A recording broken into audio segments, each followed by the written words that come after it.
Hey guys, and welcome back to the Summer Day Studios YouTube channel. In today's video, I'm going to show you how you can add decals or stickers to your models in Maya with Arnold. It's actually really simple, so let's just get right into it. So I'll go ahead and quickly pause the render and then we'll redo this from scratch. So I have this Game Boy model here, but you can do this on any surface that you like.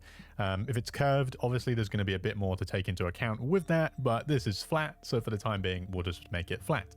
So I'm going to go up to the poly modeling shelf and just create a plane because stickers are very flat. So we could give this thickness, but realistically, it's probably going to be really super thin, and this is just one very quick way to do this without having to actually model the geometry ourselves. So what I'm going to do is just have that hover just above my model for the time being, and we go ahead and assign a new material, go to Arnold and create an OpenPBRSurface, and then we're just going to call this something like sticker matte for material.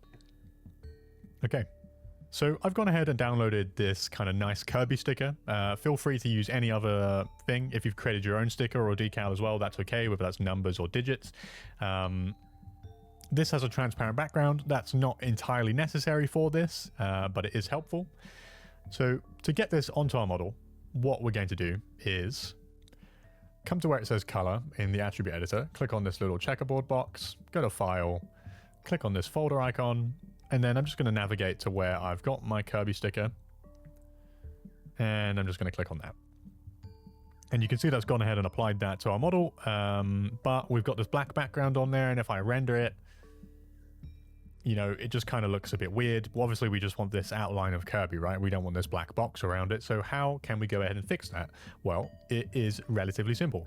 I'm going to be using Photoshop to do this today. You can, if you like, do this in Photopea as well. It's a free version of Photoshop essentially online, and it will work exactly the same way. You can also do it in GIMP or any software really that allows you to do photo editing. Maybe not with like Windows Photo Editor, or I don't know whether you can do this in Paint. Maybe you can in the latest version, but I'm going to be using Photoshop, but you can also use Photopea and GIMP. So I just have my sticker loaded in here on a separate layer, and what I'm going to do is I'm going to create a new layer, okay, and I'm just going to fill this in with black, okay, and I'm going to put that to the bottom. So we've got a black background and our Kirby on top, or whatever you decide to use as a sticker. I'm going to go ahead and duplicate this layer, okay, and I'm going to hide the original. I'm now going to double click it to open up the layer editing, and I am going to go to color overlay, and I'm going to set that completely to white.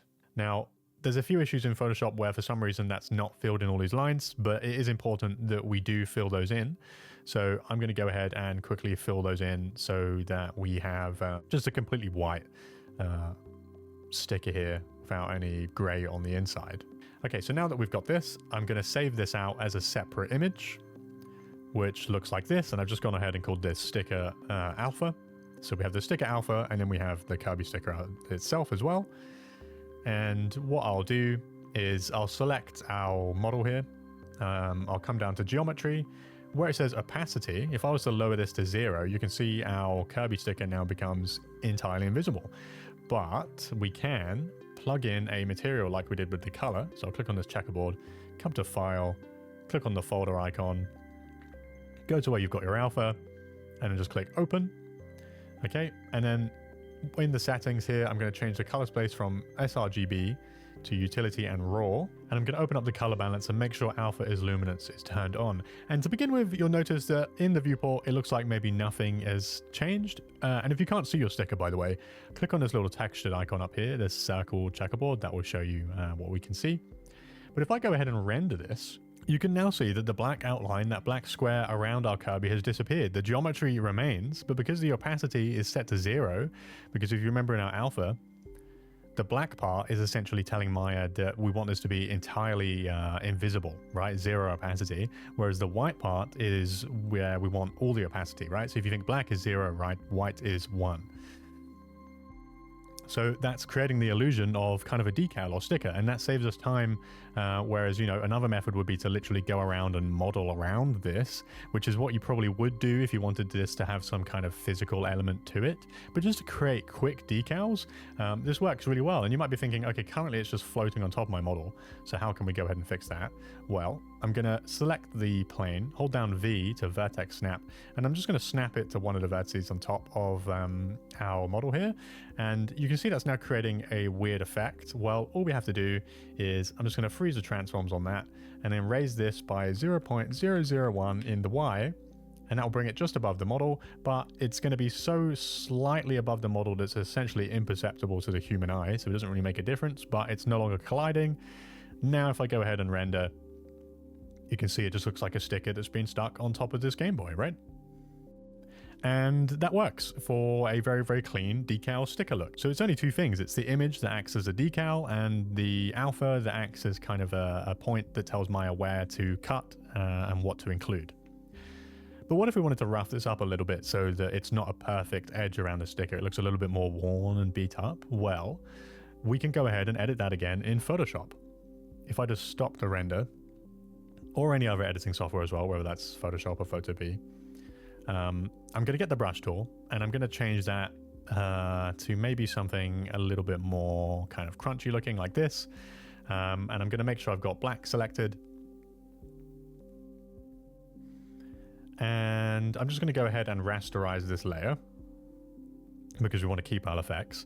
And then I can just start clicking over the top to start cutting into this a little bit like this, okay? And be as subtle or as intense as you'd like to be. You know, maybe it has a huge, massive missing piece here.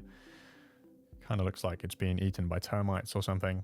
But you get the idea, right? We're just breaking up the edges. You can do this however you like, spend as much time on it as you like to make it look more realistic. And then we could literally just go and export this as another PNG. And this time I might call it something like sticker damaged underscore alpha or something like that. Now, if I come back to our model and we go to opacity again, and we change this from the sticker alpha to the sticker damaged alpha, okay, you can start to see it in the viewport, but obviously once we go ahead and render, that's where you'll really see the effect. And you can see now it looks like some parts of the sticker have been eaten away and it's revealing the surface underneath all through opacity. So that's how you can create very, very quick sticker decal-like effects. And this is obviously an OpenPBRSurface, so you can go ahead and adjust this material however you like. You can make it completely non-rough, so it looks incredibly shiny like this. Completely rough, so it doesn't really have any reflections at all. Add metalness to it as well if you wanted to, or adjust the color, layer it with other materials, give it bump, all sorts of things. So yeah, that's how you create stickers or decals in Maya and Arnold. Thank you very much for watching. If you've got any questions, please do let me know in the comment section down below, and I'll see you in the next one. Bye-bye.